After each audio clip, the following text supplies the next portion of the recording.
कल शाम को YouTube के ऊपर जेम्स कैमरॉन की अवतार मूवी का सीक्वल जिसका नाम है अवतार द वे ऑफ वाटर का ट्रेलर लॉन्च हुआ। वेल, इसकी कहानी के बारे में तो अभी मुझे कुछ ज्यादा पता नहीं, लेकिन इसके ट्रेलर के अंदर के विजुअल्स को देखकर मैं इतना जरूर समझ गया कि ये movie CGI and film making world के अंदर एक बहुत ही बड़े न्यूक्लियर बॉम्ब की तरह ही पावरफुल होने वाली है।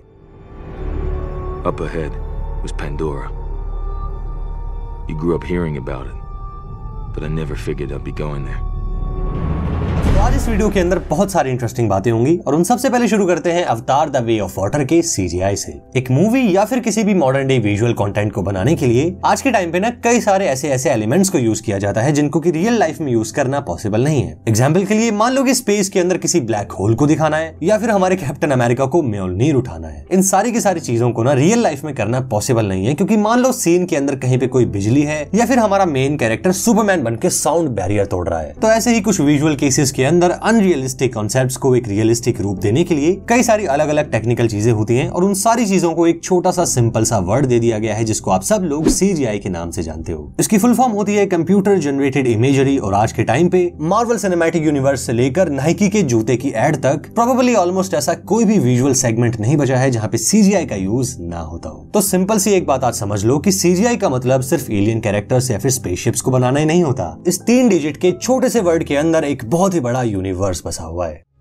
You're on Pandora, ladies and gentlemen. लेकिन अब अवतार के सेकंड पार्ट की वीडियो के अंदर मैं आपको ये सब बातें क्यों बता रहा हूँ? तो बात यार बिल्कुल सिंपल सी ये है कि जैसे कि जब कोई समुंदर बोलता है तो एकदम से हमारे दिमाग में बहुत सारा पानी आ जाता है ना, ठीक वैसे he when it comes to अवतार वहां पे CGI का नाम ना लेना काफी ज्यादा बेकार सी बात लगती है। तो अब यहाँ पे मैं ये बात मान के चलता हूँ कि तुमने अवतार का फर्स्ट पार्ट तो देखा ही होगा, और अगर आपको उसके अंदर से कुछ भी याद है ना तो आपको इतना जरूर याद होगा कि उसके अंदर सिर्फ थोड़े से रियल लाइफ ह्यूमन सीन्स को छोड़कर पूरी की पूरी अवतार एक हाइपर रियलिस्टिक CGI वर्ल्ड के अंदर बनी है। अब मैं जानता हूँ यार कि हाइपर रियलिस्टिक वाला वर्ड कुछ ज्यादा ही महंगा लग रहा होगा समझने में, तो इस वीडियो को बस आप देखते रहो और इन सारे कॉम्प्लेक्स चीजों को आज आप बिल्कुल आसान तरीके से समझ जाओगे। Now back to the video. Avatar movie का फर्स्ट पार्ट और उसके अंदर की हर एक चीज ऑलमोस्ट 80 to 90% पूरे के पूरे CGI हैं। लेकिन यार अब फिर से वही बात कर दी। अब आप सोचोगे कि यार हिडन कैलिबर तुम हमको ये सब बातें क्यों बता रहे हो? तो ठीक है यार, पॉइंट के ऊपर लेके चलता हूँ सीधा। जैसे कि फॉर एग्जाम्पल इस वीडियो के शुरू में मैंने बोला था कि अवतार का ये सीक्वल पहले पार्ट के ऑलमोस्ट 12 से 13 सालों के बाद आया है, तो ऐसे में इसको लेकर ना वर्ल्ड वाइड मूवी कम्युनिटीज के अंदर काफी सारे आर्गुमेंट्स ये उठते हैं कि भाई इतने सालों से सो रखे थे क्या ये लोग? यार 12 सालों के बाद मूवी का पार्ट कौन रिलीज करता है? वेल, अब अगर ये कोई नॉर्मल मूवी होती तो शायद मैं भी यही सब बातें बोलता, बट क्योंकि अवतार कोई नॉर्मल मूवी तो है नहीं, तो इसके केस में अब आप यहाँ पे इस बात के ऊपर ध्यान दो कि जब इस मूवी का पहला पार्ट ही लगभग 80 to 90% CGI था जो कि 2009 में रिलीज हुआ, लेकिन उसके बाद भी उसका CGI आज 2022 की मूवीज और उनकी लेटेस्ट टेक्नोलॉजी CGI से भी कहीं गुना रियलिस्टिक और आज तक भी कई सारे आर्टिस्ट एंड फिल्म मेकर्स के लिए एक बहुत ही बढ़िया एग्जाम्पल सेट करता है। तो भाई अब ऐसे में उसका दूसरा पार्ट उससे कम कैसे रह सकता है? और एक छोटी सी एक्स्ट्रा इन्फॉर्मेशन के लिए बता दूं कि 2009 की अवतार के अंदर की CGI इफेक्ट्स को बनाने के लिए भी ना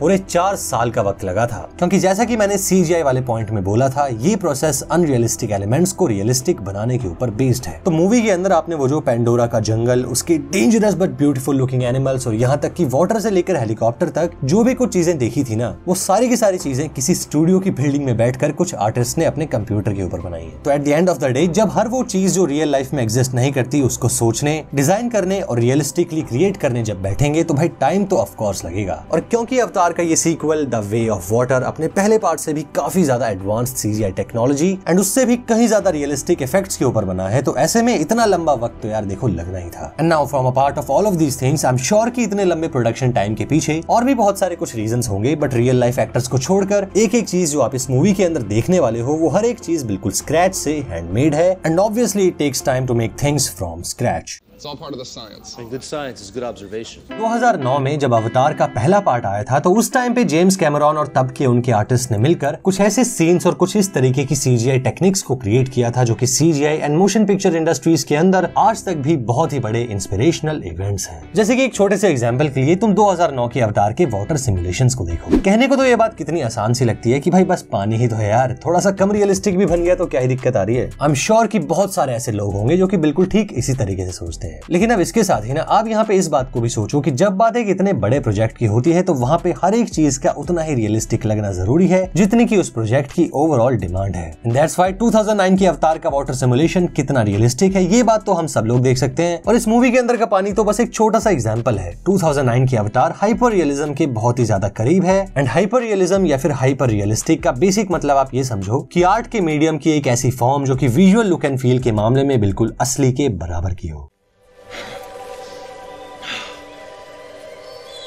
और बात सिर्फ यहीं पे खत्म नहीं होती, उसके अंदर वो जो लंबे लंबे नीले लोग हैं ना उन सबको 3D सॉफ्टवेयर में बनाया गया है, लेकिन उनको इतने रियलिस्टिक मूवमेंट और एक्सप्रेशन देने के लिए मोशन कैप्चर नाम की एक टेक्नोलॉजी यूज हुई है। इंडस्ट्री लैंग्वेज के अंदर मोशन कैप्चर को मोकैप भी बोल देते हैं, और मोकैप को आप आसान भाषा में ऐसे समझो कि एक रियल लाइफ एक्टर को एक स्पेशल सूट पहनाया जाता है जिसके अंदर कई सारे स्पेशल सेंसर्स लगे होते हैं जो कि मूवमेंट्स को रिकॉर्ड करते हैं, और उसके साथ ही एक्टर के फेस के अराउंड एक कैमरा और कुछ पॉइंटर्स लगाए जाते हैं जो कि उसके फेस के रियल टाइम एक्सप्रेशंस को रिकॉर्ड करते हैं। एंड मोकैप सूट पहने उस एक्टर से मिले उस सारे डेटा को मिलने के बाद उसको एक 3D सॉफ्टवेयर के अंदर ट्रांसफर एंड रीटच किया जाता है, और पूरे के पूरे मूवमेंट एंड एक्सप्रेशन के डेटा को एक CGI कैरेक्टर के साथ मिलाकर जिस भी तरीके का आउटपुट होने चाहिए उसी तरीके का CGI फिगर बना दिया जाता है। और यहाँ पर भी एक बहुत ही पॉपुलर एग्जांपल के लिए अगर आप YouTube के ऊपर Thanos behind the scene search करोगे तो वहां पे आपको उस वीडियो के अंदर ये दिखेगा कि थैनोस ऑब्वियसली एक CGI कैरेक्टर है, लेकिन उसके जो real life actor Josh Brolin है उन्होंने एक मोकैप सूट पहना है और वो बस अपनी एक्टिंग करते जा रहे हैं, और कई सारे बैकग्राउंड में बैठे आर्टिस्ट उनके पहने हुए उस मोकैप सूट से मिले डेटा को रियल टाइम में थैनोस के कैरेक्टर के ऊपर इंप्लीमेंट कर रहे हैं। तो सिंपल सीधी बात यहाँ पे ये है कि 2009 में जब अवतार के साथ जेम्स कैमरॉन और उनके आर्टिस्ट ने क्योंकि मोकैप टेक्नोलॉजी को इतना ज्यादा पुश किया था तो उसके बाद प्रोडक्शन इंडस्ट्री के अंदर मोशन कैप्चर टेक्नोलॉजी को लेकर काफी सारे इंप्रूवमेंट्स हो पाई। एंड दैट्स व्हाई अब यहाँ पे मेरा ये मानना है कि अवतार द वे ऑफ वाटर भी कुछ ऐसे ही वर्ल्ड वाइड स्टैंडर्ड्स को सेट जरूर करेगी। मतलब तुम खुद देखो यार, पहले सीन के अंदर आप ये बात तो जान जाओगे कि ऑफ कोर्स ये सारा कुछ CGI है, क्योंकि यार रियल दुनिया के अंदर ऐसा कुछ नहीं होता।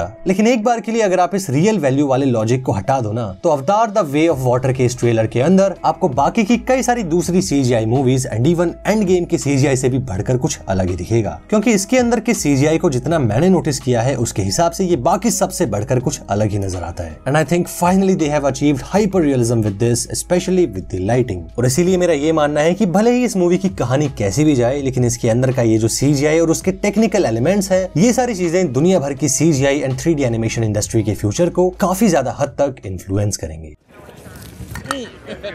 You see that? Yes, sir. अब ये सीक्वल ऑलमोस्ट 12 साल प्लस के बाद अनाउंस हुआ है, तो ऑडियंस के बीच इसको लेकर काफी सारी एक्सपेक्टेशंस के साथ बहुत सारे कंसर्न्स भी हैं। जैसे कि कुछ लोग ये कह रहे हैं कि भाई 12 साल के बाद ये मूवी आई है, अब तक तो लोग इसके बारे में भूल चुके होंगे, तो पहली बात तो इसको देखने कौन जाएगा। तो कुछ लोग इसके बारे में ये भी कह रहे हैं कि भाई दुनिया अवतार से आगे बढ़ गई है। और इन सब तरीके के ऑडियंस कंसर्न्स के बीच एक सबसे बड़ी एक्सपेक्टेशन है इसके ग्रॉस प्रॉफिट्स को लेकर, क्योंकि इसका पहला part world wide box office के कलेक्शन के मामले में 2 बिलियन प्लस को हिट कर चुका है। तो मैंने इंटरनेट के ऊपर थोड़ी सी इन बातों को पढ़ा कि कई सारे लोग ये सोचते हैं कि भाई ये नई वाली अवतार ना उस लेवल के बॉक्स ऑफिस सक्सेस को हिट नहीं कर पाएगी। अब सब लोगों के अपने अपने ख्याल हैं दोस्त, और मेरा ख्याल ये है कि चाहे यार कुछ भी हो जाए, मूवी चाहे $1 बिलियन हिट करे या ना करे, लेकिन मैं इसे थिएटर के अंदर जरूर एक्सपीरियंस करूंगा, क्योंकि एज अ 3D आर्टिस्ट इस तरीके की मूवीज एंटरटेनमेंट से बढ़कर एक बहुत ही बढ़िया टीचिंग्स भी होती है। तो लॉन्ग बात इन शॉर्ट, मैं तो इसको लेकर बहुत ही ज्यादा इंटरेस्टेड हूँ। और पता है मेरे इतने ज्यादा इंटरेस्टेड होने का सिंपल सा एक रीजन ये है कि देखो यार एक बार इसको, कितना गजब का सीन है ये। जब से मेरा ये YouTube चैनल थोड़ा सा बढ़ने लगा है, मुझे कई सारे लोग ये कहते हैं कि भाई रिएक्शन वीडियो बनाओ। तो देखो यार सच बात बता दूं तो मुझे अभी खुद नहीं लगता कि मुझसे ऐसा कंटेंट बनेगा, लेकिन यार फिर मन भी काफी करता है, क्योंकि जब आप कुछ बढ़िया चीजें देखते हो ना तो आप चाहते हो कि आप अपने जैसे सेम थॉट रखने वाले लोगों के साथ अपने एक्सपीरियंसेस को शेयर जरूर करो। एंड मेरे केस में आई एम सुपर लकी कि मेरे जैसे कई सारे लोग आज मुझे अपने इस YouTube चैनल के ऊपर मिल चुके हैं। लेकिन फिर भी देखो यार रिएक्शन वीडियो तो अभी नहीं बना सकता, लेकिन अवतार के सीक्वल वाले ट्रेलर के अंदर जो सीन मुझे सबसे ज्यादा माइंड ब्लोइंग लगे हैं, मैं आपको उनके बारे में जरूर बताऊंगा। इस पूरे ट्रेलर के अंदर टोटल ऐसे 4 सीन्स हैं जिनको देख के मैंने बोला कि भाई दैट्स इट, अब कुछ ये नया आया है। तो सीन नंबर 1 ये है जिसमें कुछ नावी लोग ओशन से बाहर आते हैं और उनके सामने एक बहुत ही बड़ा स्ट्रक्चर होता है। अब पता नहीं पिछली मूवी की तरह ये कोई फ्लोटिंग चट्टान है या फिर क्या है, लेकिन मुझे ये वाला सीन काफी ज्यादा बढ़िया लगा। इसके बाद तुरंत सीन नंबर 2 जहाँ पे शायद कोई ओल्ड नावी लेडी एक यंग लेडी के पास जाती है और इस वाले सीन के अंदर जो लाइटिंग है ना